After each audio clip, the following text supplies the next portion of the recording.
For a chosen one, the activation of Kundalini is not a spectacle of lights, mystical visions, or experiences to feed the ego. Forget the spiritual aesthetics that dominate social media. This path is not for the curious, nor for those chasing pretty labels. The activation of Kundalini is an inward crossing, often silent, uncomfortable, but absolutely real. A process reserved for those who came with a very clear mission, even if they don't remember it yet. The chosen one carries within a calling that never goes silent.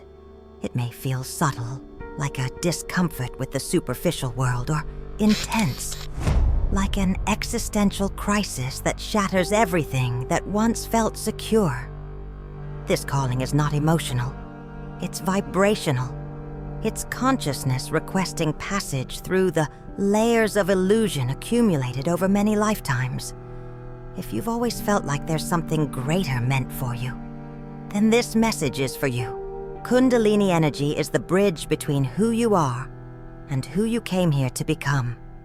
It is the primordial fire, coiled within your DNA, waiting for the right moment to expand. When it awakens, it doesn't just change your perception, it reconnects you with the all. Activation is not the end. It is the beginning of a new stage, where you stop chasing enlightenment as an external goal and start living as one who is already light in motion. True prosperity begins here, when your being aligns with your soul's purpose, the biological and spiritual reality of the chosen one. Kundalini energy is not a metaphor or an esoteric legend. It pulses like an electric serpent, asleep within your nervous system, coded into every cell, waiting for the signal to awaken. Its existence is as real as your heartbeat, even if conventional science chooses to ignore it. But the chosen one feels it.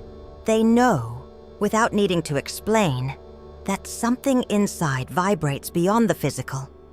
All major spiritual traditions, from the East to ancient occultism, speak of a vital energy rising through the spine, transcending the limits of the body. The names vary: chi, prana, life force. But the essence remains, an energy that, once awakened, expands consciousness and reconnects the being to its cosmic origin. The chosen one doesn't learn this from books. They remember, because this truth is tattooed onto their soul. The chosen one carries an energetic inheritance that transcends ordinary genetics. They are the convergence point of ancestral lineages, spiritual memories, and soul agreements made before birth. Although their physical body may appear like anyone else's, it is already wired to sustain a higher level of energy and perception. They didn't come to adapt to the world. They came to raise its frequency. Their biology is a bridge between worlds.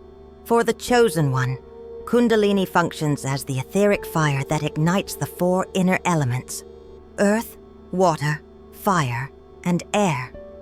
It awakens the earth of the body, purifies the waters of emotion, elevates the fire of will, and liberates the air of higher consciousness.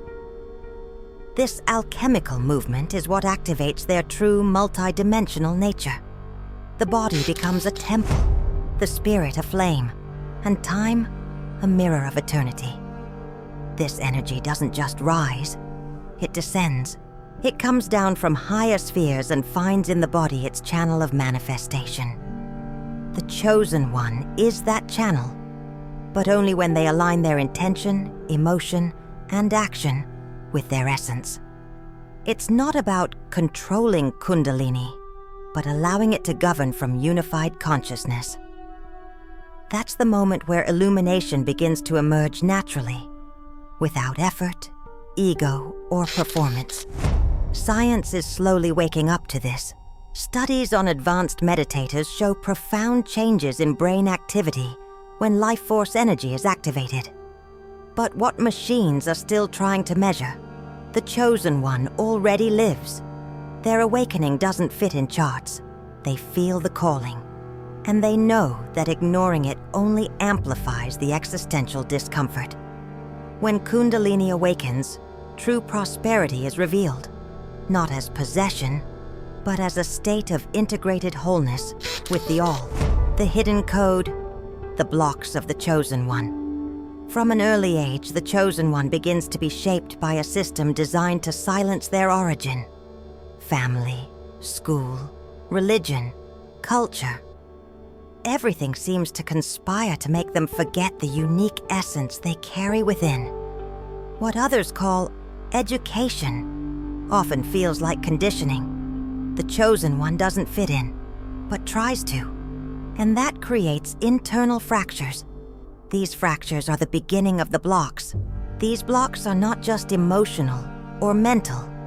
They have form, weight, and vibration. They are like subtle implants embedded in the energy field, distorting the natural flow of life force. The body responds with chronic tension, unexplained pain, or spiritual disconnection.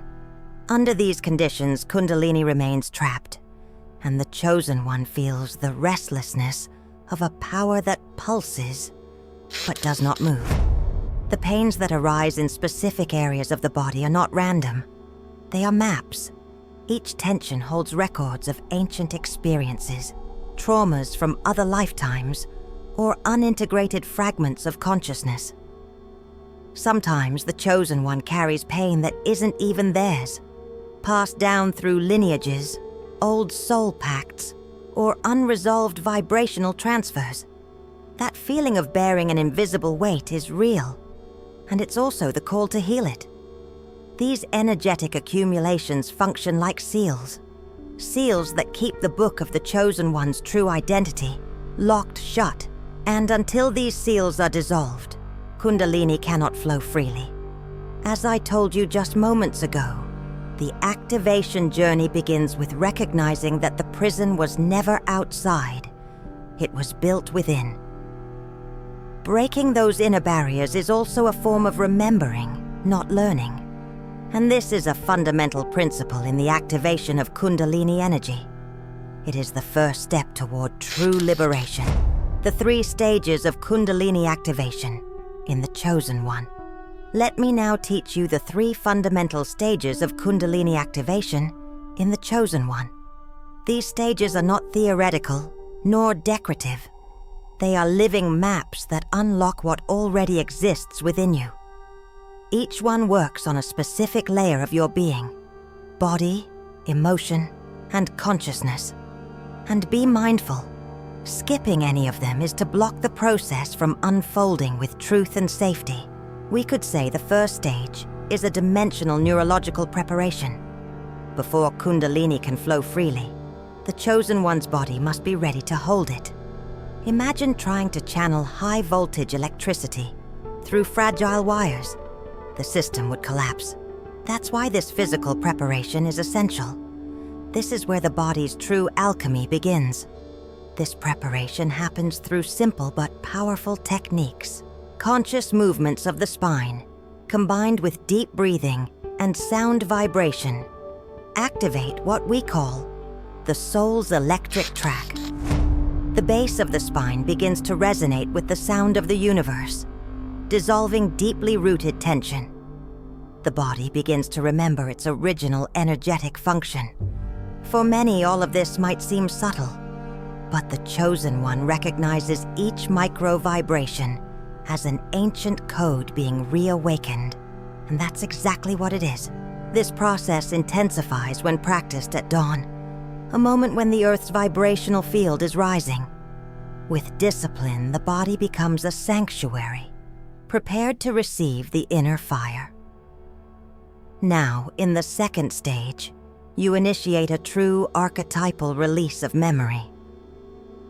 This is where we move into the emotional and energetic layer of the process. The chakras hold records of old blockages, many of which aren't even from this lifetime. Each unprocessed emotion is like a sealed spiritual portal, and these portals must be opened. This release can be done through conscious commands and focused breathwork. For example, I now dissolve what is not mine. The key is for the chosen one to enter a state of presence and allow the emotions to surface. Fear, anger, shame. These are inherited shadows that need to be welcomed and transmuted. This is true vibrational hygiene. Don't underestimate this part of the process. Many rush toward mystical experiences while ignoring their accumulated energetic trash. The Chosen One knows you don't build a temple over ruins. By releasing these memories, you don't just clear the channel. You retrieve lost parts of yourself. It's a reconnection with your spiritual wholeness. Now, taking one step further, we reach the third stage, alignment with original consciousness. This is the most subtle and, at the same time, the most powerful stage of all. At this point, it's no longer about doing, but about allowing. It's not effort, it's surrender. This is where Kundalini stops being a concept and becomes presence. Let me explain what I call the observer technique. When the Chosen One reaches this state, they no longer try to control anything. They simply observe, with full awareness, each sensation, thought, and energy that passes through them. This vibrational silence is where Kundalini reveals itself. It's where the divine spark takes the helm. In this stage, the true unification with the higher self occurs. The sensation is not of expanding outward, but of returning inward. It's the moment the Chosen One remembers why they came, what they came to do, and who they truly are. There's no explosion of light, no spectacle, just pure presence. And in that, the divine expresses itself. This is the true awakening of the gods. From here, everything changes. Even if outwardly things appear the same, the Chosen One who walks through these 3 stages doesn't become more spiritual. They become more real, and their presence begins to touch the world in silence, but with profoundly transformative impact. That is the beginning of illumination. Unique effects on the body and mind of the Chosen One. When Kundalini begins to move within the body of the Chosen One, the first signs are not imagined. They're real and unmistakable. Subtle vibrations in the limbs, spontaneous heat in the body's center, and sensations of expansion are common. Some describe chills for no reason, shivers even in warm weather, or a swirling energy at the base of the spine. The body begins to behave like a high-frequency antenna, and this is just the beginning. On the mental level, the Chosen One may experience confusion followed by profound clarity. Memories from other lifetimes may flash through the mind. The ego begins to dissolve, and the mind resists what it can no longer control. It's common for old thought patterns to simply vanish, making room for strange yet comforting silences. The perception of time also shifts. Hours feel like minutes, and minutes like hours. All of it points to the old self being reprogrammed. Spiritually, the Chosen One begins to access dimensions beyond the ordinary. Intuition intensifies.